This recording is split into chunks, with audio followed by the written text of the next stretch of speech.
অনেক দিন পচ্ছারে দেন লজিকি আজি এক গন্ধহারি আজি মূর্তি প্যারি বলল আজি নিহত হেমর বিধার সত্য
जगतर कल्याण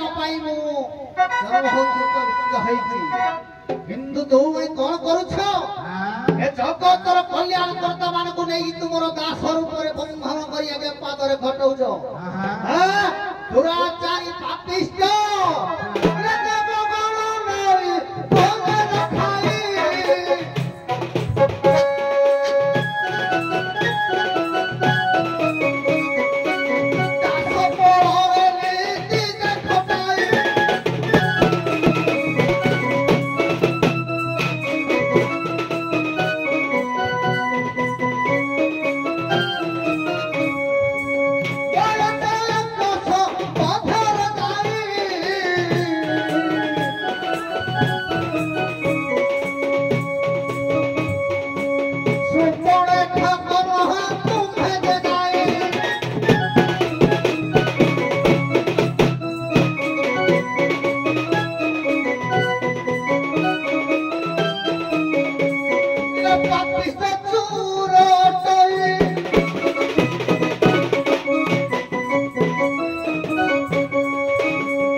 ସମୁଦ୍ର ମନ୍ଥନ କଥା ଅଲଗା ଏଟା ସମୁଦ୍ର ମନ୍ଥନର ତୁମେ ଅଧା ଭାଗ ବି ନେଇ ସାରିଛ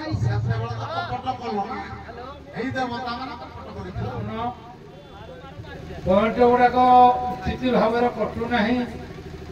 ଏ ବିଭୁ ବାବୁ ଯୋଉ କଥା କହିଲେ ଯେ ଜଗତର ସୃଷ୍ଟିଟା ପାଳକ ଅଛି, ଧର୍ମ ଅଛି, ନ୍ୟାୟ ଅଛି, ନବଗ୍ରହ ପରିବେଷ୍ଟିତ ଅଛନ୍ତି କାହିଁକି ଏ ସୌରମଣ୍ଡଳକୁ ଉପକାର କରିବା ପାଇଁ। ଯଦି ସେମାନେ ଉପକାର ଲୋକ ଗୁଡାକୁ ତମେ ନେଇକରି ବନ୍ଧନରେ ରଖିବ ଏ ଜଗତ ଚାଲିବ କି? ଏଇ ଜିନିଷଟା କୋଉ ସୂତ୍ରରେ କଟିଥାନ୍ତା ତାକୁ ତମେ ସେଇଠେ ଦେଇଥାନ୍ତ ପଦଟା, ସେଇଟା ଦେଇକରି ପୁଣି ତାର ନାଇଁ ଟିକେ ମୀମାଂସାଟା ହଉନାହିଁ। କଣ ପାଇଁ କି ଯାହାର ଯୁକ୍ତି ଯୋଉଠେ ଯାହାର ମାତୃହରଣ ସେ ନାରୀ ଦୋଷ କଲା ବୋଲି ଏ ସୃଷ୍ଟିରେ ଆମ ଭାରତ ବର୍ଷ ଭିତରେ ନାରୀ ହରଣଟା ଭଲ କି? ନାରୀ ଚୋରି କରିବାଟା ଭଲ ନୁହେଁ। ଯଦି ଭଲ ନୁହେଁ ସେ କୋଉ ପଏଣ୍ଟରେ କଟିଥାନ୍ତା ମୁଁ ନାରୀ ଚୋରି କରିନି, ମା ରୂପରେ ତାକୁ ଆଣି ଅଶୋକ ବନରେ ଗଛ ମୂଳ ରଖିଛି, ଅସୁରୁଣିକ ମେଳକୁ ନେଲି ନାହିଁ ଲଙ୍କା ପଟକୁ, ବିଭୀଷଣର ଝିଅ ତ୍ରିଜଟାକୁ ତାକୁ ଜଗେଇ ଦେଇଛି ପାଖରେ।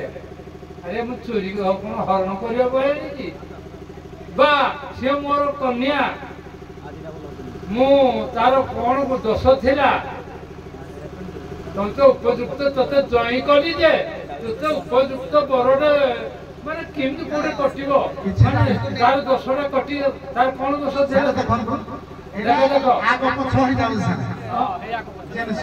ସୀତାଙ୍କର ଯୋଉ ବନ୍ଧ୍ୟା ଦୋଷ ଅଶୋକ ବୃକ୍ଷ ମୂଳରେ ରହିଲେ ବନ୍ଧ୍ୟା ଦୋଷଟା କଟିଯାଏ। ତେଣୁକରି ଯଦି ଆଗ ପଛ ହଉଛି ରସଟା ଭଙ୍ଗ ହେଇଯିବ। ଯୁଦ୍ଧ ଯେତେବେଳେ ଭୀଷଣ ହବ 7 ଦିନ ହେଇଯାଇଛି, ରାମାୟଣ ପ୍ରମାଣ ଜ୍ୱଳନ୍ତ। 7 ଦିନ ମୁଣ୍ଡ ଛିଡ଼ିବ, ତା ମୁଣ୍ଡକୁ ଉଠି କରି ଲାଗିବ। ରାମ ଇଏ ସୁଗ୍ରୀବ ଏବଂ ହନୁମାନ ବିଭୀଷଣ ସମସ୍ତେ ବିସ୍ମିତ ହେଇଗଲେ, ନା ମୂଢ ରାବଣ ମରିବ ନାହିଁ, ଏତେ ଅନ୍ୟାୟ ପାପର କୁମ୍ଭ କଲାଣି ତଥାପି ମରୁନାହିଁ।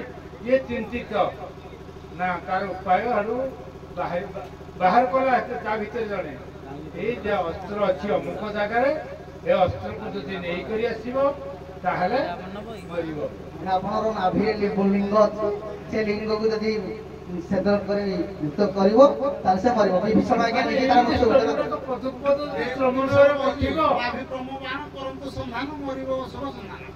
ଇଏ ତାପରେ ହଉ ଯୋଉ ଭଳି ଭଲ ହେଇଛି। ହଉ ଇଏ ଦେଖିଛି ଉଭୟ ଗାଁକୁ କହିଲ, ଯିଏ ଜାଣିଲେ କହିବ ରାମଚନ୍ଦ୍ର ରାବଣ ତନ୍ତ୍ର ପୂଜା କେତେ ଥର କରିଥିଲା? ଯେଉଁ ଦୁର୍ଗା ଦେବୀଙ୍କୁ ରଥରେ ରଖେଇବା ପାଇଁ କି ସେ ତନ୍ତ୍ର ପୂଜାଟା ଦେବୀ ପୂଜାଟା କେତେ ଥର କଲା? 7 ଥର। ତମେ ଜାଣିକି 7 ଥର 21 ଥର 2 ଜଣ ଯାକ 2 ଥର କରିଛି। ପ୍ରଥମ ଯେତେବେଳେ ଦୁର୍ଗା ଦେବୀ ତାକୁ କୋଳାଗ୍ରତ କରି ରଥ ପଛପଟେ ରହିଲେ, ରଥ ଉପରେ ବସିଲେ, ରାବଣ ରଥ ତା ଆଗପଟେ ରହି ଯୁଦ୍ଧ କଲା। ସେ ସମୟରେ ଦୁର୍ଗା ଦେବୀ ତାକୁ ଶପଥ କରେଇଛନ୍ତି ଯେ ଯୁଦ୍ଧ କରିବୁ, ରାମ ଯେକୌଣସି ଅସ୍ତ୍ର ପ୍ରୟୋଗ କରିବ ତ ଦେହରେ ଭେଦ ହବ ନାହିଁ ମୁଁ ଥିବା ପର୍ଯ୍ୟନ୍ତ। ଆଉ ଯଦି ସୃଷ୍ଟିର ବେନିୟମ ଯୁଦ୍ଧ କରୁ ତାହେଲେ ମୁଁ ତ ରଥରେ ରହିବି ନାହିଁ, ତୁ ଖଣ୍ଡ ଖଣ୍ଡ ହେଇ ଭୂତଳରେ ପଡ଼ିବୁ। ଏ କଥା ଯେତେବେଳେ କହିଲେ, ଇଏ ରାବଣ ଗୋଟେ ମହାନ ଶକ୍ତି ଅସ୍ତ୍ର ପ୍ରୟୋଗ କଲା, ଯାହାଦ୍ୱାରା କି ସୃଷ୍ଟି ନାଶ ହବା ଭଳି। ଏ ଦୁର୍ଗା ଅଭିଶାପ ଦେଲେ, ଯାଉଛି ତୋର ସରିବ। ପୁଣି ତନ୍ତ୍ର ପୂଜା କଲା।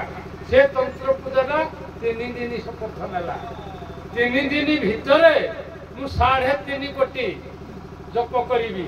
ଏ ପ୍ରତିଜ୍ଞା ତାଙ୍କ ଅଜା ଶୁଣିଲା। କିରେ ରାବଣ, ନିକଷା ରାଣୀଙ୍କର ବାପା ତାଙ୍କ ଅଜା ଶୁଣିଲା, କହିଲା କିଏ ତମେ କଣ ତିନି ଦିନ ଭିତରେ 3.5 କୋଟି ଯୋଉଟା କଳ୍ପନା ବାହାରେ କହିଲା ତମେ ଅଜା ଜାଣିନ ମୁଁ କରିଦେବି 3.5 ଦିନ ଭିତରେ 3 କୋଟି 3.5 କୋଟି କେମିତି କରିବୁ ବିସ୍ତାର କଲା 10 ମୁଣ୍ଡ ଏକା ବେଳେ 10 ମୁଣ୍ଡ ଅଧ୍ୟୟନ କରିବ ମନ୍ତ୍ର 10 ମୁଣ୍ଡରେ ସେ ଜପ କଲା ସେ ଦ୍ୱିତୀୟ ତନ୍ତ୍ର ପୂଜାଟା ସରିବା ଉପରେ ହେଲା ବେଳେ ହନୁମାନ ଯାଇକରି ଚକ୍ରାନ୍ତ କଲା ଯେଉଁଭଳି ଇନ୍ଦ୍ରଜିତର ଯଜ୍ଞକୁ ଭଗ୍ନ କରିଥିଲା ସେଇଭଳି ମାନେ ରାବଣର ତନ୍ତ୍ର ପୂଜାକୁ ଭଗ୍ନ କଲା ଯାହାଦ୍ୱାରା କି ତନ୍ତ୍ର ପୂଜା କରିଛି ଏଭଳି ବଳୟଟେ କାଟିଥିଲା 3 ପୁରରେ କେହି ନାହାନ୍ତି ପଶିବା ପାଇଁ କି ହନୁମାନ ଉପସ୍ଥିତ ବୁଦ୍ଧି ଆସିଗଲା ନା ୟା ଭିତରକୁ କେହି ହରି ହର ବ୍ରହ୍ମା କେହି ମଧ୍ୟ ଯାଇପାରିବେନି ଯିବ କେବଳ ଜଣେ ଏକ ଜଗତର ଶତପଥୀ ବ୍ରାହ୍ମଣ ଯିବ ଆଜ୍ଞା ହନୁମାନ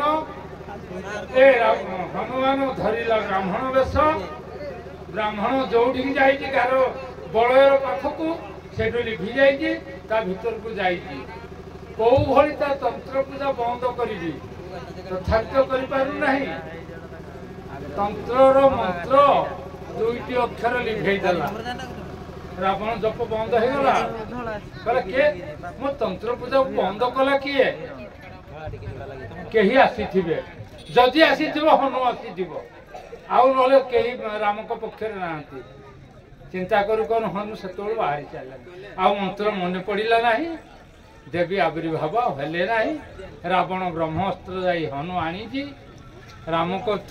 ରାମ ଧରିବେ ନାହିଁ ମାନେ ଯୁଦ୍ଧଟା ଏତେ ସମୀକ୍ଷା ଅଛି ରାମ ଏ ଅସ୍ତ୍ରକୁ ଧରିବେ ନାହିଁ କାହାରି ଅସ୍ତ୍ର ଇଏ ହନୁମାନ ରଖିଛି ପଛପଟେ ରାମ ଜାଣି ନାହିଁ ଅସ୍ତ୍ର ସେ ଘିଚୁଛି ସର ସନ୍ଧାନ କରୁଛି ତମେ ଗାୟକ ଏଇଭଳି ହାତ ଉଞ୍ଚେଇବ ସର ହେଲା ଯେ ଚାମର ଗଲା ଏ ହାତରେ ଧରିବ ଚାମର ପୁଣି ଆଉ କେ ତମ ମାନେ ଏଭଳି ଦଣ୍ଡରେ ମୁଁ 3-4ଟା ପାଠ କରେ ଏବେ ଆମ ଶୁଣିଛି ଗୋଟିଏ ଥର ଯେତିକି ଛୁଟିଆଟେ ହେଇଥିଲେ ଆମ ଗାଁରେ ନାଚିଥିଲେ ଆପଣ ନର୍ତ୍ତମ ବାବୁ ସହିତ ଆପଣ ନାଇଁ ପୁରୁଣା କୁଟୁ ପ୍ରାଣବନ୍ଧୁ ଗାୟକ ସେ ଦଣ୍ଡ ଭିତରେ ବିଚାରପତି ଥିଲା ଆକୁଳ ମହାଶୟକୁ କୋଟି କୋଟି ପ୍ରଣାମ ଆପଣ ହରିଜନ ପନ୍ଥାର ଜଣେ ସିଏ ଦିଗ୍ଦର୍ଶନ ସଭାପତି ଆମ ଗାଁରେ ମୋ ବୋପା ଲାଗିବେ